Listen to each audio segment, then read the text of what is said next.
Hi, my name is Ken Rasmussen. I wrote the Microbiome prescription website. One of the frequent questions that I see on the Facebook groups and other social media groups I monitor is what probiotics should I use? In general, people are asking in a rather vague sense. They're just looking for a probiotic or a probiotic for stuffing. Generally, everything is condition specific or microbiome specific.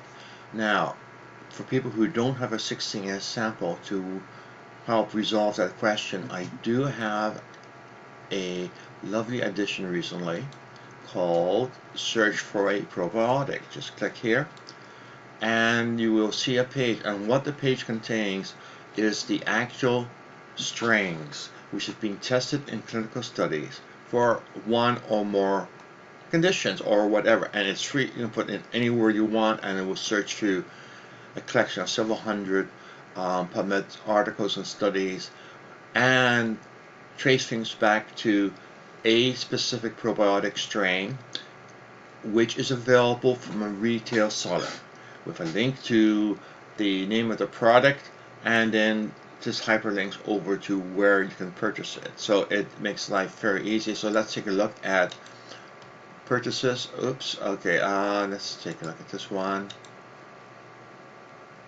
And over here we see, yep, it's available on Amazon. You also see I purchased this one 10 times before. So it goes down and lists them and gives the species, the name, etc. Now, the question is, okay, you have the big list of choices. Which ones to do? Generally, the ones with the most studies is the best one. All you have to do is click here, and now it will go and show you all of the studies where constipation is mentioned, which a specific strain was used, and now I can go over and take a look at the article. The article sometimes will say yes, there is a positive. Other time it will come back with there's no effect. All we are doing is citing the studies. If you want to take a look at the studies, again, just open it and take a look at it. And there we have the study there, and the description is there. And some cases we're looking at GG, and it's actually clearly cited in the study with comments about it. And we have all sorts of things. For example, here we have this dealing with leukemia, and it would be constipation in patients with leukemia. So it's a listing. To be absolutely sure, you should check a few of these studies to verify that it has an actual definitive one. But again, the names listed there. You have a couple of things here. For example, E. coli, and there I see some things that are constipation with irritable bowel syndrome, several of them, etc. There's a whole list of items there, so you could go and put in the word which products you have for a cough. Hey, and we have 4 items here. For example, one looks at cold and flu, influenza. So you can go over and take a look there. Again, the name of the retail product is there. There are other products. I just simply found one to show that it is available retail, and there's a link to where you can purchase it. Again, just go and look at the link, and in this case, there it is. We have it, and there you may want to shop around price-wise. Frequently, other sites may have the particular strain there. So that is the first thing, and that is very specific for people asking questions, what should I take? This will tell you what you should take based on clinical studies, not on Jack Smith's saying, well, it helped me, it should help you, which usually has a poor success rate of actually doing it. Here we have actual clinical studies. Does it work? Yes or no? Check the article always. All I can do is find the articles. I will not layer in my own personal interpretation on top of them. Basically, it's here's the facts, ma'am, here's the facts. You are the jury. Okay, so that's number 1, which is, hey, easy to do. Just find the item, you have a number of studies, and pick whichever one is best to meet your needs. Second item underneath the library, you notice we have probiotics as a group, is we have this one which goes and says, okay, which particular probiotic or which particular strain do you want? For example, suppose I want LGG, let's try GG, and there we have 2 of them, and we see there are 2 products containing Lactobacillus GG and 9 containing Ramosis GG, which is a claimed product. One of the problems is product manufacturers often will break from norms for naming products, often to try to sell the product as being something special when it's not so special. But again, you can, by going over here, look and take a look at products that contain it, and here we have a list, and sometimes you see a country designation after it, indicating that it is a product which is sold in a specific country, which sometimes can be helpful if you are not in the US. So that is the second bit of magic for there. We have, of course, we have the full list of probiotics, which gives everything, and there are something like 140, 150 different probiotics. If your favorite one isn't on the list, please send an image of the label, including what is in it, to me at researchmicrobiomeprescription.com, and I will add it to the list. Most of the time, products do not list how much. A few of them do, but most of them don't. So I have not bothered putting in the quantity. I just gone through and say, okay, this is in it in some quantity. There are a ton of issues with quality control because the products are not regulated. They can say something on the label, and no one will ever verify what they state is correct. There's no government agency which will go in. They're having a few university studies, and they find university studies when it is not a specific strain name, often don't even have the right species 70 to 80% of the time. So in other words, the quality control is nasty, which is why I always advocate strain-specific probiotics, because those you are more likely than anything to get a species which is being claimed, because there is a motivation for them to ensure that what they have named as the strain is actually still being included in the product. So that's my little bit of soapbox ranting for today. And we have Research Probiotics, which goes and just lists all of the different strains, and there's 117 different strains listed, and as you can see, we have 3,000 studies. So when you do a search, you are scanning over 3,000 studies, which is a good number of studies. And so you have there, again, you have the number of studies here. So if you are working with a particular probiotic, you can go and see what it actually is being documented to do in proper clinical studies. So just go through and let's say click here, and let's go and just do this one. And there we have the studies, and we have 7 there, first page there.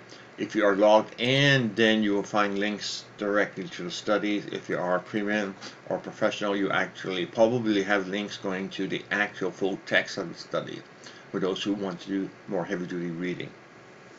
So that takes care of another part of the probiotic thing. Now, this is for people who are members who can actually add in probiotics ad hoc if they wish to. Many people just send me information and I will do the entry for you.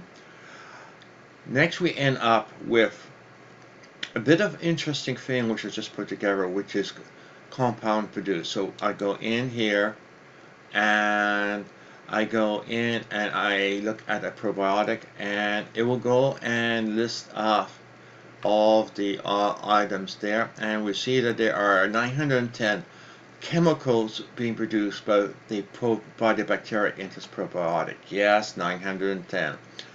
And it gives an estimate, and the estimate is the count of the, this is a bit obtuse, it's a count of the number of enzymes being produced from the bacteria, which we know information about in the product, in the bacteria, in the product. So it's, well, it is, this product is produced by this enzyme, which is produced by this bacteria, and this bacteria is found in the product. So it's a cascading row up there, and it depends on whether or not we have the information about the particular strains. I'm hoping to update my base data table shortly from KEGG, in which case some of these numbers may go up as more information comes in. And you can again go in and use the search box. For example, if you type in hist,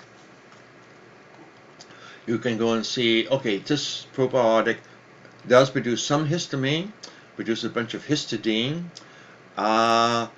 and especially protein histidine, it produces a whole bunch of there. So now we come into the next issue, which is you try probiotic A and you have an adverse reaction. Somebody suggests you try probiotic B, you're fine with it. What gives? Or alternatively, probiotic A makes a big improvement, for probiotic B makes no difference. So how do you tell the difference between A and B? You can say, well, it's based on this strain or that strain, but there's a different way. The different way is by looking at what is being produced. And here we have compare two probiotics compound between two things. So here I go in, and it will go and list probiotic 1, probiotic 2. For example, let's suppose I go and change it down to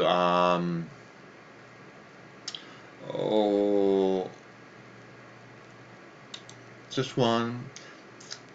It takes a few minutes, it recalculates, and now I can go down and compare and see what the differences between these probiotics. Some cases you may find that some items, the one you react to is higher than the one you don't react to. Other cases the reverse. Sometimes the numbers can be very close, other times they can be quite a bit apart. Now if you want to say, okay, so, but I want to know what bacteria are in this probiotic. Well, you can just go and click here, open in a new window, and there it lists things which are in the first probiotic. If you go back and go to this one, you see what's in the second probiotic. So here we have the two. One has 8, or one has more. So you can go and compare the bacteria strains between the two of them. But you also have the comparison between here. So if you want to take a look again at histamine, which is a common one, oh, there's no histamine in either of them, or at least to the best of all knowledge, none of them are histamine producers.